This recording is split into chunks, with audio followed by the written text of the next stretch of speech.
All ready for bed? Almost. I just keep thinking about tomorrow. It's the real thing, Daddy, not a practice. The actual play. The big performance. The one with the audience, the lights, and maybe even a few grandmas waving from the front row. Yeah, Mrs. Elston said to pretend the audience is full of friendly marshmallows so we don't get nervous. That's clever. I used to imagine people had spaghetti hair. Daddy, that's so silly. Well, it worked. Today, we had dress rehearsal. I wore the full Gretel costume with the little apron and the brown shoes that are just slightly too big. Did you feel like Gretel? I think I did. When we got to the part where she tricks the witch, I didn't even have to think about the lines. They just came out, like I was actually there, in the forest, standing by the candy house, trying to save Hansel. That's what actors call becoming the character. You didn't just play Gretel, you were her. You know what else? Max, he's Hansel. He forgot the part about the breadcrumbs, and I gave him a little look like, remember the crumbs. And then he remembered. Miss Clara said we were in sync. Sounds like you're a great Gretel and the great sister on stage. Yeah, I like helping. I think Gretel would too. She plays with the edge of her blanket, fingers tracing the stitching. Then she glances up, her voice quieter. But what if I mess up tomorrow? What if I forget something? What if I trip over the curtain like Liam did last week? Then you take a breath, you smile, you keep going. Just like Gretel in the woods. Even when the path got twisty, she never stopped walking forward.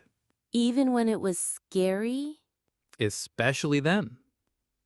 A pause fills the room. Ellie pulls her bunny close and rests her head on the pillow. I hope you'll be there early. I want to see you before it starts. I'll be right in the front row. Tissues in one pocket and a candy bar for after the show in the other. Can I have 2 candy bars? If you want. Brave girls deserve chocolate. Even if they're nervous? Especially then. He leans in and gently brushes a strand of hair from her forehead. You've worked so hard, Ellie. You practiced, you helped your friends, you brought the story to life. That's more than enough. Do you think everyone will clap? Oh, they'll clap. They'll cheer. They'll say, wow, that little girl really was Gretel. I think I'll dream about the forest tonight, but the good kind, the one with glowing trees and happy endings. That sounds like the perfect dream. There once was a girl with a ribbon and dream, a costume that shimmered and shoes with a seam.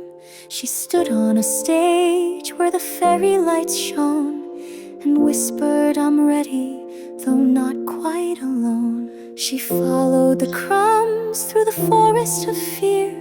With each little line, her courage grew clear. She sang and she spoke with a heart full of gold, a story from long ago suddenly told. I became Gretel.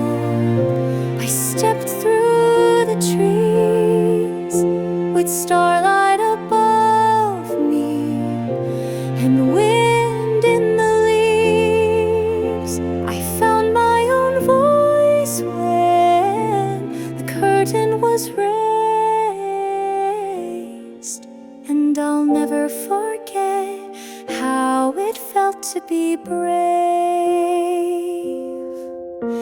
The footsteps were steady, the basket held tight, the candy house glowing in soft paper light. She held Hansel's hand and she carried the flame of every small girl who once played this same game. It wasn't just make-believe, costumes and plays. It was finding myself in the old-fashioned ways.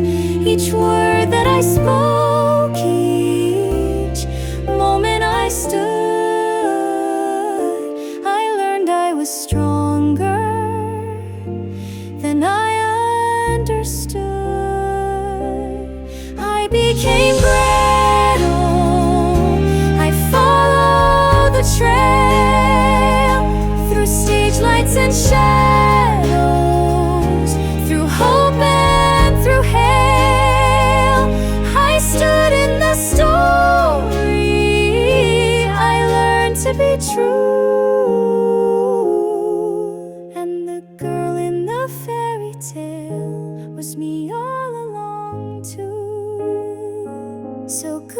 night to the forest, good night to the stage. A story well written now turns its last page.